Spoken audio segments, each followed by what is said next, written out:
On continue, avec l'émission Humanitaire où on parle d'énergie, de société, d'entrepreneuriat. Et justement, on va parler avec Virginie d'entrepreneuriat. Alors toi, Virginie, tu as ta société qui s'appelle HelpV. Oui. Ouais, j'ai une agence de design et de communication.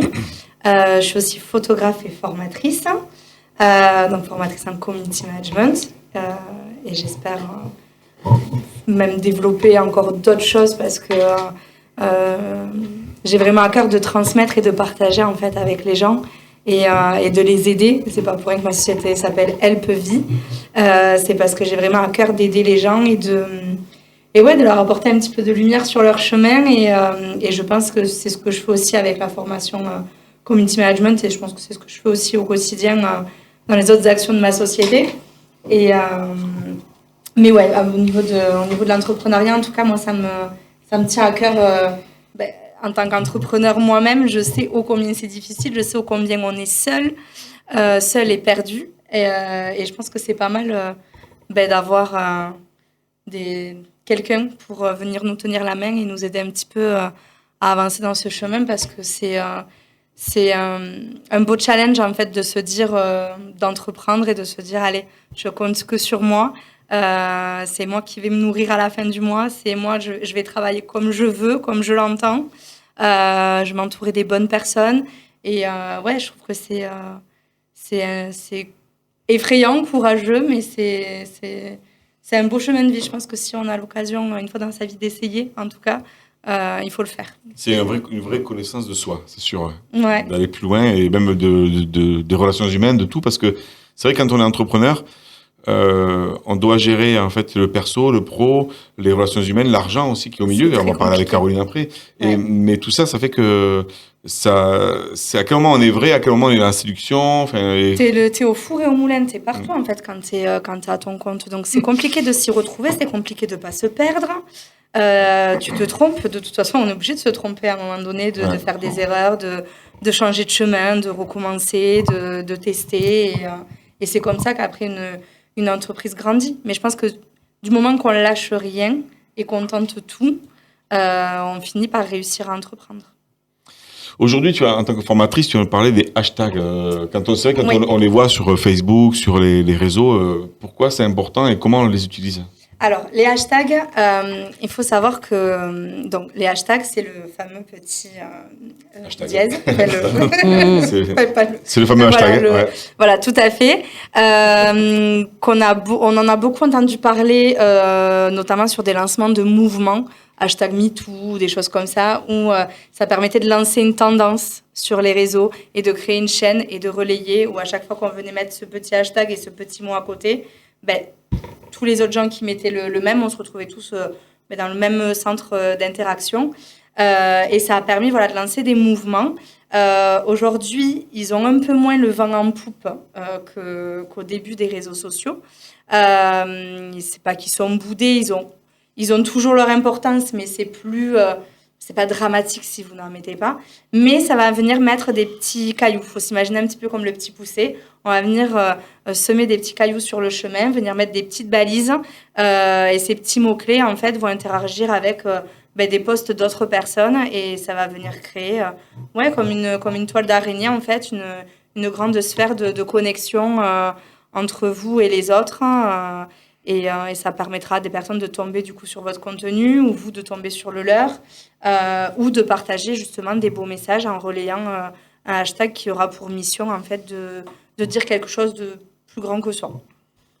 Super, et donc il faut les mettre à chaque fois, à chaque post, que ce soit sur Facebook ou Instagram ou LinkedIn aussi. Idéalement, on vient... de toute façon, moi quand je fais les formations, je mets tous les réseaux dans la même corbeille.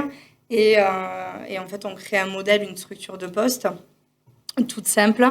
Et on ne s'embête pas, on copie-colle après ce même message sur tous les posts. On ne va pas s'amuser à faire un texte pour YouTube, un texte pour LinkedIn, un texte pour... Enfin, je pense que c'est déjà suffisamment énergivore, les réseaux sociaux, à peine. Et en même temps, si on peut aussi se limiter la tâche et se dire que on fait un truc, un modèle, et on le balance après sur tous les supports parce qu'effectivement, on a énormément de supports de communication aujourd'hui. Je pense qu'il faut les utiliser, il faut en user puisque en tant qu'entrepreneur, après ça dépend si on gagne bien sa vie ou pas, mais on n'a pas forcément les moyens de se faire beaucoup de pubs, ou en tout cas, je parle de moyens financiers pour parler de soi. Là, on a des outils qui sont gratuits, qui sont accessibles. Donc, je pense que tous les moyens sont bons pour partager son message et relayer son information pour se faire connaître. Donc, oui, tu peux les mettre partout. Et puis, si tu les mets pas, c'est pas grave. Le monde va pas s'arrêter de tourner. Mais voilà. C'est des petits plus, quoi. C'est des petits plus. Oui. Une petite question. Si je fais un post là maintenant à 18h et que je me dis à 19h, tiens, j'ai oublié de mettre les hashtags, est-ce que je peux venir les rajouter ou ça n'a pas de sens ? Oui, tu peux venir les rajouter, après. Mais c'est... Non, mais ça m'arrive plusieurs fois, en fait. Tu vas aller perdre du temps à revenir sur quelque chose que tu as déjà fait. Ouais, mais ça va vite. C'est pas grave, tu les mettras la prochaine fois. Ça va vite. Tu vois, c'est pas... Mais oui, après, tu peux venir les remettre. Il n'y a pas de souci. Mais ce qui va être important maintenant, ça va être aussi ce que tu écris dans le texte. Parce que maintenant, Instagram fonctionne beaucoup avec l'algorithme, comme le référencement SEO qu'on peut avoir avec notre site internet, quand on fait une recherche et tout. Et donc, les mots qu'on va mettre vont être tous des mots-clés. Donc, il faut vraiment ne pas négliger le texte qu'on met en dessous, parce que certes, tout le monde ne le lit pas. Mais par contre, Internet, lui, le lit et l'analyse. Donc, quand quelqu'un va chercher quelque chose, potentiellement, notre post va remonter parce qu'on va parler de ça. Et qu'on aura mis tous les mots que la personne aura mis. Donc, ouais, il faut rien négliger sur les posts. Mais après, si c'est pas fait, c'est pas la fin du monde. L'essentiel, à un moment donné, c'est quand même de transmettre son message. Même si c'est un peu maladroit, même si c'est pas parfait, c'est de le faire. Parce qu'il y a beaucoup de gens qui procrastinent, qui sont là, ils attendent, ils font pas. Maintenant, mais je sais pas trop comment l'écrire ou je sais pas. Mais en fait, à force de rien faire, les gens vont pas nous découvrir comme ça, comme par magie, si on ne se montre pas, si on parle pas, donc il faut, à un moment donné, il faut commencer, quoi. Oui, c'est ça, en fait. C'est pas qui coûte, hein.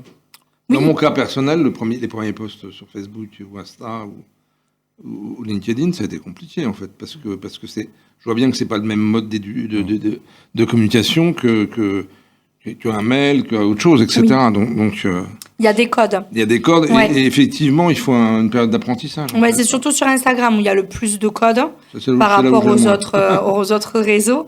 Mais une fois qu'on les connaît et qu'on les maîtrise, quand on fait pour un, on fait pour tous. C'est ça. Donc, c'est qu'une question d'apprentissage, de vouloir aussi, faut avoir envie. Mais en formation, même les plus réfractaires se sont épanouis sur les réseaux sociaux.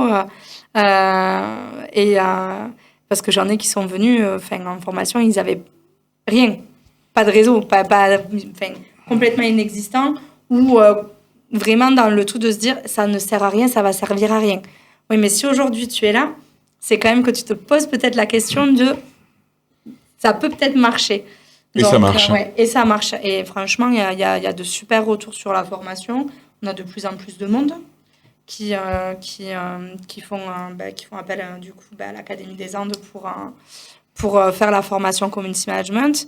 On l'a développé sous plusieurs supports. Et non, ça plaît beaucoup. Et puis surtout, c'est les retours derrière. Les retours positifs j'ai plus de visibilité, j'ai plus de clients, je sens qu'il y a quelque chose qui est en train de se mettre en place et qui est en train de prendre et de fonctionner. Merci Virginie. En tout cas, si vous avez compris, si ça vous parle, les hashtags, vous savez maintenant comment les utiliser. Si vous êtes intéressé pour les services de Virginie, il y a toutes les coordonnées en dessous sur Helpvie.